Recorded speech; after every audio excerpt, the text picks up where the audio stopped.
আসসালামু আলাইকুম গাইস, আজকে আমরা বানাবো ভিন্ন স্বাদের একদমই ইউনিক একটা স্বাদের চিকেন রেসিপি।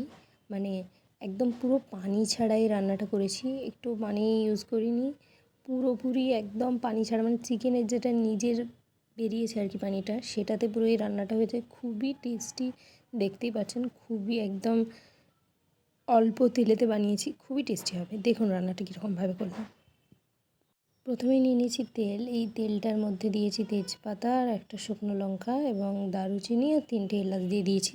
এই তেলটাতে হচ্ছে আমি পেঁয়াজ ভেজেছি, পেঁয়াজ ভেজে বেরেস্তা বানিয়ে নিয়েছিলাম। ওই পেঁয়াজ ভাজার তেলটার মধ্যেই এই রান্নাটা করব। তো দিয়ে দিলাম ধুয়ে রাখা চিকেনটাকে খুব ভালো মতো ধুয়েছি, একদম খুব ভালোভাবে ধুয়ে টুয়ে এবার তেলের মধ্যে অ্যাড করে দিয়েছি। তেলের মধ্যে দিয়ে এবার এটাকে খুব ভালো মতো নাড়াচাড়া করে নিতে হবে, মানে একদম মোটামুটি একটু ভেজে নিতে হবে যেটাকে বলা যায়।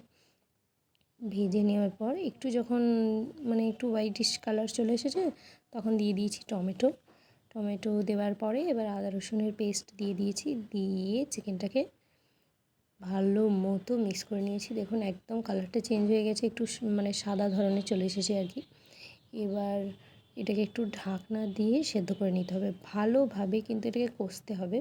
মানে এটা চিকেনের পানি দেখুন কতটা বেরিয়েছে। আমি ঢাকনা দিয়ে কিছুক্ষণ রেখেছিলাম, তারপর ঢাকনা খুলে এখন অ্যাড করে দিচ্ছি এক টিস্পুন লঙ্কা গুঁড়ো, 1 টিস্পুন হলুদ গুঁড়ো, 1 টিস্পুন ধনে গুঁড়ো এবং 1 টিস্পুন জিরে গুঁড়ো দেবো।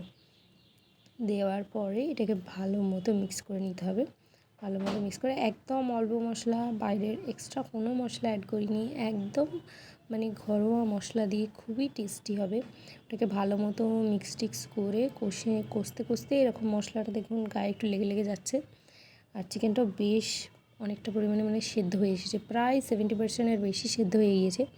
এর মধ্যে বেরেস্তা যেটা আমরা ভেজে রেখেছিলাম সেটা দিয়ে দিলাম। এবার দিলাম একটু গরম মশলা গুঁড়োটা দিয়ে ভালো করে মিক্স করতে হবে। এবার একটু গোলমরিচের গুঁড়োও ছড়িয়ে দিলাম ওপর থেকে।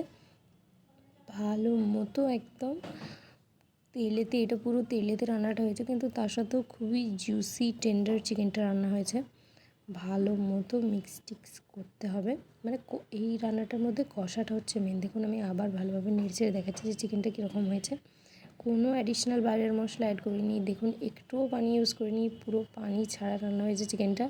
প্রায় মানে আধা ঘন্টার মধ্যে আমার এই চিকেন রান্নাটা পুরো কমপ্লিট হয়ে গেছিলো। এবার চিকেন রান্না কমপ্লিট হওয়ার পর আমি একটু সার্ভ করে দেখাচ্ছি। আশা করছি ভিডিওটা আপনাদের খুবই ভালো লাগবে। দেখা হবে পরের ভিডিওতে।